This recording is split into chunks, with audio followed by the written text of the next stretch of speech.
सभा नहीं होगा, और होगा भी तो हमने अपनी बात प्रशासन को बता दी है, हमें अपनी भावनाओं से अवगत करा दी है। हमारे साथ सिख समाज भी कंधे से कंधे मिलाकर चल रहा है, पूरा हिंदू समाज हमारे साथ है। ये धर्मांतरण का ही कार्य करते हैं, और उसके बाद ऐसा आप शो करने चाहते हैं कि यीशु ही सबसे बड़ा है। अरे महादेव से बड़ा कोई है क्या? दोस्तों, आज फिर से हम एक बार भिलाई के उस मुद्दे पर बात करने के लिए जा रहे हैं जिस पर अभी फिलहाल बहुत ज़्यादा कंट्रोवर्सी चल रही है। आप जानते हैं मुद्दा 23 और 24 तारीख को होने वाली प्रॉफिट बजिंदर सिंह की मीटिंग, प्रॉफिट बजिंदर सिंह का क्रूसेड, जिसको लेकर के वहां पर अभी बवाल हुआ पड़ा है। बेरोजगार दल पूरा जोर लगा रहा है कि इस मीटिंग की परमिशन ना मिले, ये मीटिंग रद्द हो जाए। तरह तरह के बहाने दे करके दोस्तों ये लोग चाहते हैं कि ये मीटिंग कैसे ना कैसे करके कैंसिल हो जाए। आज फिर से दोस्तों इनकी पचकानी बातों को मैं आपको सुनाने वाला हूँ और उनका जबरदस्त जवाब भी देने वाला हूँ।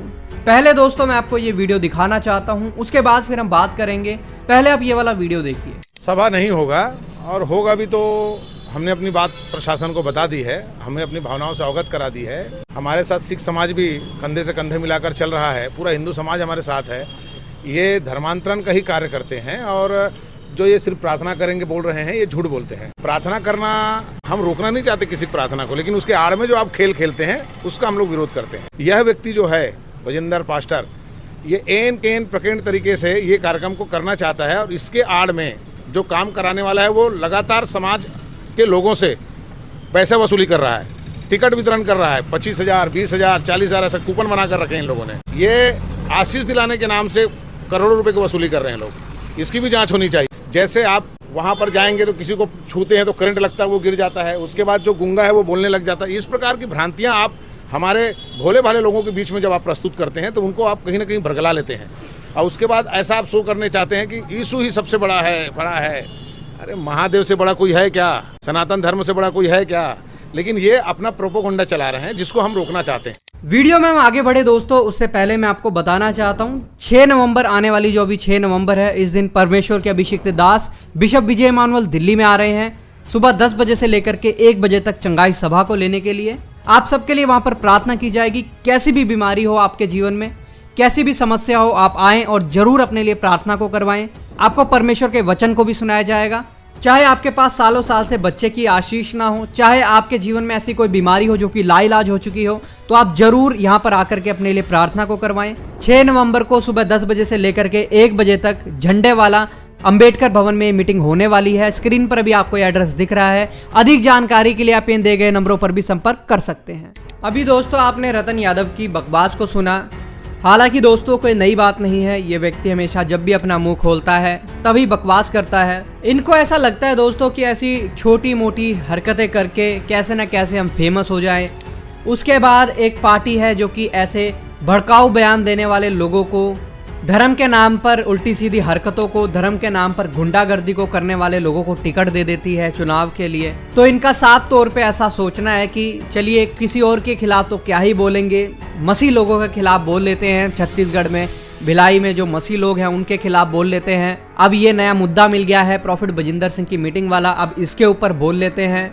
2-4 वीडियो निकल जाएगा हमारा, 2-4 इंटरव्यू वायरल हो जाएंगे, छत्तीसगढ़ में लोग जानने लगेंगे, टिकट मिल जाएगा, बाद में हो सकता है कोई छोटा मोटा चुनाव जीत भी जाए। ऐसी दोस्तों इन लोगों की मानसिकता है। ये हिंदुओं को भी मूर्ख बनाते हैं, क्योंकि ये लोग हिंदू धर्म के लिए नहीं लड़ते हैं, बल्कि अपने आप को राजनीतिक फायदा पहुंचाने के लिए चर्चाओं में बना रहना चाहते हैं। क्योंकि चर्चा में बने रहेंगे तो पार्टी से टिकट मिल जाएगा, जीतने की भी संभावना है। अगर जीत गए तो फिर जिंदगी भर के लिए लाइफ सेट है। एक छोटी सी बात दोस्तों जो कि मुझे समझ में नहीं आती है कि आखिर ये लोग खुद तो बहुत आगे होकर के मसीह लोगों का विरोध करते हैं, हिंदू धर्म करते फिरते हैं, आखिर ये लोग अपने बच्चों को आगे क्यों नहीं करते हैं? इनकी एक बेटी है जिसकी अभी शादी की है इन्होंने, आखिर उसको क्यों आगे नहीं करते हैं? अपने दामाद को क्यों आगे नहीं करते हैं? अपने बेटे की शादी की है, अपनी बहू को, अपने बेटे को क्यों नहीं आगे करते हैं हिंदू धर्म की रक्षा के लिए? जिन लोगों को ये लोग साथ में लेकर के जाते हैं, कभी आपने उनकी शक्लों को ध्यान से देखा है क्या? आपको उनकी शक्ल देख करके पता लगेगा कि उनके घर में कितनी मजबूरियां हैं, वो कितने गरीब है। दोस्तों मैं आपको बता दूं, ये व्यक्ति तो गले में सोने की चैन पहन करके रखता है, लेकिन जिनको ये लोग अपने साथ में लेकर के जाते हैं, जो कम उम्र के नौजवान हैं, उनके गले में आपको कभी भी एक चांदी की चैन तक भी दिखाई नहीं देगी। क्योंकि दोस्तों वो लोग गरीब हैं और ये लोग उनकी गरीबी का फायदा उठाते हैं। मैं आपको बता दूं, मुझे तो ऐसा लगता है कि ये लोग जब उस भीड़ को लेकर के जाते हैं कहीं भी विरोध करने के लिए, ईसाई लोगों का, मसीह लोगों का, चर्च का, तो ये लोग उन लोगों को जरूर कुछ ना कुछ पैसा देते होंगे, तभी वो लोग इनके साथ जाते होंगे। और मैं आपको बता रहा हूँ ये बात झूठी नहीं हो सकती है, ये बहुत ज़्यादा इस बात की संभावना है कि ये लोग ऐसा करते होंगे, पक्का ऐसा करते होंगे, क्योंकि वो लोग बेरोजगार हैं, उन लोगों के पास कोई काम नहीं है। ये लोग उनको 200-400 रुपये दे देते होंगे अपने साथ चलने के लिए, मार पिटाई करने के लिए। ये लोग पीछे रहते हैं, उनको आगे कर देते हैं। कल को कभी किसी के ऊपर केस होगा तो मैं आपको बता दूं, कभी रतन यादव के ऊपर नहीं होगा, ज्योति शर्मा के ऊपर नहीं होगा, इनके जो मेन लोग हैं उनके ऊपर नहीं होगा, जो वहाँ पर हिंदुओं के दूसरे बच्चे हैं उनके ऊपर केस होगा, उनके ऊपर कार्रवाई होगी और वो बेचारे रगड़े जाएंगे। और बात रही दोस्तों रतन यादव का ऐसा बोलने की कि जो यीशु मसीह से महादेव हैं बहुत ऊपर हैं, तो मैं आपको बताना चाहता हूं सर, यीशु मसीह सचमुच में परमेश्वर है। आगे मैं कोई और बात नहीं बोलूँगा, आप समझ चुके होंगे इशारे में मैं क्या बोलना चाहता हूँ। हम कहानियों पर और किस्सों पर विश्वास नहीं करते हैं, हम जीवित और सच्चे परमेश्वर पर विश्वास करते हैं। यीशु मसीह कोई कहानी नहीं है। नशा करने वाला कभी परमेश्वर नहीं हो सकता, जो कि खुद भी नशा करता हो और अपने भक्तों को भी वही सिखाता हो, वो कभी भी परमेश्वर नहीं हो सकता। यीशु मसीह सिर्फ नाम से परमेश्वर नहीं है, वो स्वभाव से परमेश्वर है, तो उसकी रीस तो कोई कर नहीं सकता। किसी का नाम भी उसके साथ जोड़ लीजिए, कोई भी उसको टक्कर नहीं दे सकता है। वीडियो को खत्म करने से पहले दोस्तों मैं आपको एक जरूरी सूचना देना चाहता हूं। यदि आप परमेश्वर की सेवकाई को करते हैं, चाहे आप कहीं से भी परमेश्वर की सेवकाई को कर रहे हो, लेकिन अगर आपके पास ऑर्डिनेशन नहीं है, एक पास्टर होने का प्रमाण नहीं है, आपको शादी पढ़ने के लिए एक लाइसेंस चाहिए, आपको मुर्दा गाड़ने के लिए लाइसेंस चाहिए, तो आप हमसे संपर्क कर सकते हैं इस दिए गए नंबर पर। हम आपको पास्टर होने का ऑर्डिनेशन सर्टिफिकेट बनवा करके देंगे, जिसके द्वारा आप मुर्दा भी गाड़ सकते हैं, शादी भी पढ़ सकते हैं और परमेश्वर की सेवकाई को भी कर सकते हैं।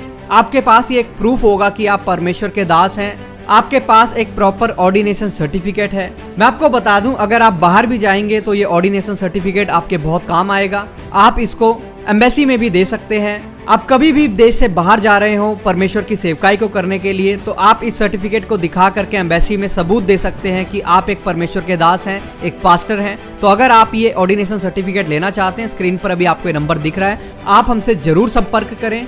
आप इस ऑर्डिनेशन सर्टिफिकेट को बहुत कम फीस दे करके प्राप्त कर सकते हैं। आप इंडिया से कहीं से भी हो, बाहर से कहीं से भी आप हमसे संपर्क कर सकते हैं।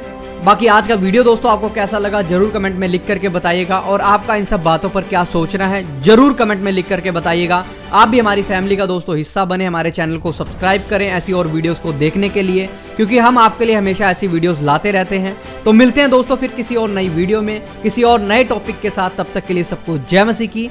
प्रभु आपको बहुत आशीष दे।